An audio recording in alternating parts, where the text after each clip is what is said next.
There is something that is happening in your organization every single day that is setting a ceiling on what your team can produce. And it is so ordinary. It is so routine, so woven into the fabric of how your leaders communicate that almost nobody notices. It's not about the formal language about documents, not the formal language about board reports. It's the daily language, the way a leader frames a missed target in a team meeting, the words they choose when they brief the team on a difficult quarter, the casual observations they make about what is possible and what is not. All of these things play a significant role in how your team behaves. All of that language is doing something neurologically precise to every person who hears it.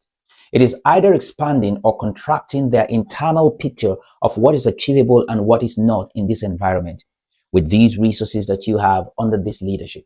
And the internal picture is what governs automatic behavior. Behavior is very important in whether a business succeeds or not, which means the language your leaders use every day is not just communication. It is the mechanism by which your organization's performance ceiling gets set or reset.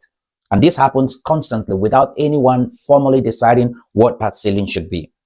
Salesforce research found that 86% of executives and employees cite a lack of effective communication as the primary cause of workplace failures.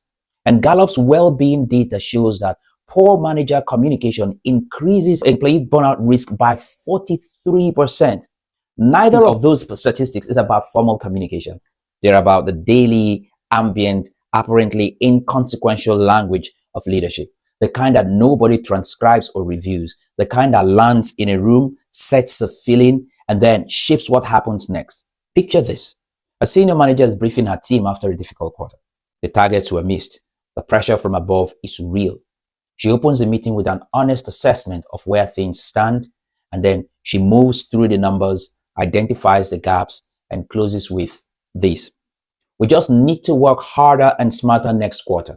She means it constructively, right? And the impact of that closing line on the team's internal operating picture is almost entirely limiting. Let me explain. Work harder and smarter next quarter tells the brain that the problem is effort and intelligence, both of which the team already believes they are applying at full capacity. It offers no new picture. It creates no new possibility. It simply loads more weight onto an attitudinal balance scale that is already tilting towards doubt. Now, compare this to a leader who closes the same meeting with, "We know exactly where the gap is." I want us to spend the next 10 minutes on one question. What is the one thing, if we changed it, that would move the needle most? You see, that framing opens the brain to a generative response rather than closing it up with a verdict. Same situation, completely different neurological impact. Consider what this means for organizations asking their teams to adopt new technology or new ways of working.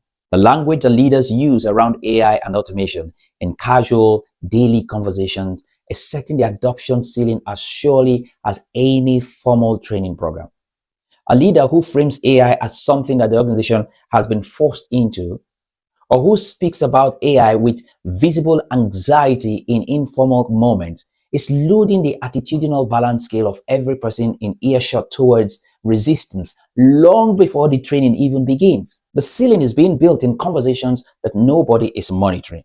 Let me share with you 3 recommendations that you can try this week. First, audit the language in your team for 1 week.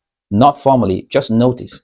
How do your leaders talk about difficulty or limitations and failures in a daily conversation? How do they talk about this? Is the ambient language generative, framing language as solvable, or is it limiting, framing language as evidence of constraint? Secondly, change one word in your own daily leadership language this week. Replace the word difficult with the word complex. Difficult implies resistance. Complex implies something that can be navigated with the right thinking.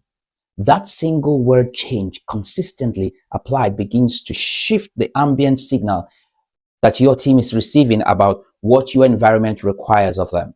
Thirdly, brief your leaders on the performance ceiling mechanism before your next significant change communication. Tell them directly that the language we use in informal moments around this initiative will set the ceiling on what your teams believe It's possible. Now, what is that one piece of language that you hear most consistently in your organization that you know is definitely limiting rather than expanding what your people believe is possible? I want you to put it down in the comment section and let's have some more conversation. Listen, the next conversation you have might be just the one that's going to change your leadership style or take your organization to the next level. My name is Stallone-Obaraemi. My sincere desire for you is that you go on succeeding by becoming a better version of yourself. Bye for now.